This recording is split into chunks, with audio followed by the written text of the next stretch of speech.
out to my mentor, who's now Laverne Cox.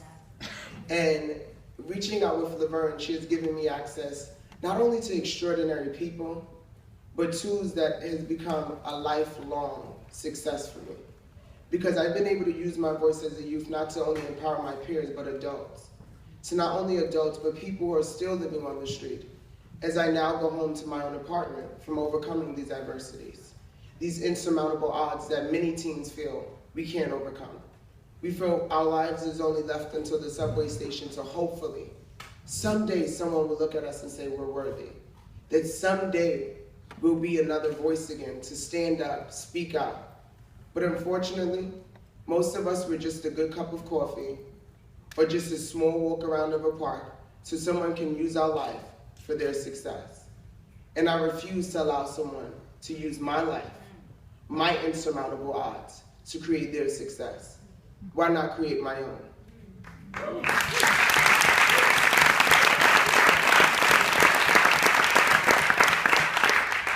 I stood alongside with New York State Senate in the early of last year, presenting a resolution to Congress on healthcare inclusions for transgender New Yorkers.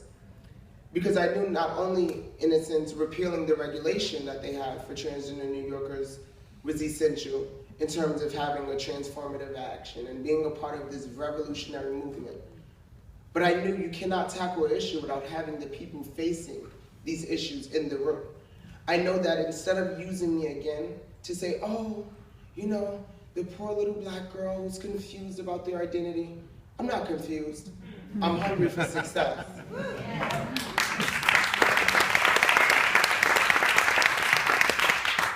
And the one thing I want you to know is that as a youth, we don't want you to just give us a book to read. We don't want you to just sit down and hear our stories. We want to know what love feels like. We want to know that we can be loved again. Because for so many years, what we were taught love is only felt like neglect and abuse. So if you're growing up feeling love, but you're getting beaten, you're having these physical scars, that can't be love. Because when you walk out into the world and you see what love looks like when people are having their daughters with designer bags and their son saying, hey, yeah, we're going to the Yankees game, we're going to Cancun or wherever, you're seeing that as the unimaginable. You can't see that as a reality, because your reality is, where do I go to find a meal? Where do I go to find support? Because when I'm facing an issue such as homelessness, no housing stability, how can I feel comfortable to pursue education? Because I have to choose, either I have to lay in this bed tonight, or I have to have no education. And for me, I chose to sleep on New York City subway to get my education. I knew that I had to create my own stability. And today I've graduated high school, I'm attending college, pursuing my criminal justice degree, but I happen to be the lucky one. And see, the lucky one is only because I knew that either my life would end on this 2 train, the 3 train, or I knew I had to use that train to ride me all the way through to a better life. And I actually,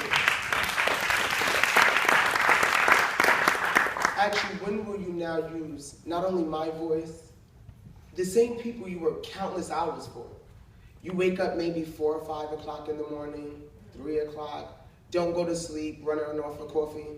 But when are you going to take their life from just a story, from taking it to a media stigma, social stigma, and help them see life success, longevity of success, turn their unimaginable to their reality?